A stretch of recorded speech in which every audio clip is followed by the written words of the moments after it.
এই আমের সিজনে বন্ধু-বান্ধবীদের সাথে যদি না আম মাখা খেলাম তবে জীবনে করলামটা কি। So hey everyone, welcome to my mini blog. আশা করি আপনারা সকলেই ভালো আছেন। আর আজ আমরা টিউশনে আম মাখা খাওয়ার বুদ্ধি করি, কিন্তু রাস্তায় এসে দেখি গেট ফেলে দিয়েছে, যা আমাদের প্রচুর লেট করিয়েছে। ওয়েট করতে করতে প্রায় 30 মিনিট পর ট্রেনটি আসে, যা আমাদের ভীষণ রাগিয়ে দেয়। আর আপনারা জাস্ট দেখুন কতটা পরিমাণে জ্যাম হয়ে যায় রাস্তাটা। দেন আমরা টিউশনে যাই তো ঠিকই, কিন্তু গিয়ে দেখি অনেকক্ষণ আগেই আমাদের টিউশন শুরু হয়ে গিয়েছে।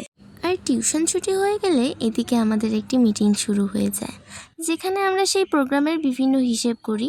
তারপর আমাদের বাজেট গিয়ে দাঁড়ায় 20,000 টাকারও বেশি টাকায়। এরই মাঝে আমার 2টি পার্সেলও চলে আসে, আর এদিকে আমার বান্ধবীরা আম কাটতে শুরু করে। দেন আমগুলো কেটে জলে ভিজিয়ে রাখে, আর অন্যদিকে আমার বন্ধুরাও হাজমোলা, রসুনের আচার এবং কাসুন্দি নিয়ে চলে আসে। এদিকে ক্যামেরা ওম্যানকে ক্যামেরা দিয়ে আমিও কাজে নেমে পড়ি।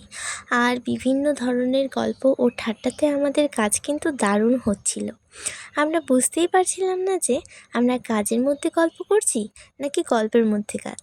মাখা হয়ে গেলে সবাইকে কলা পাতায় দেওয়া হয়, আর আপনার রিয়াকশন দেখেই বুঝতে পারবেন যে কতটা টেস্টি হয়েছিল।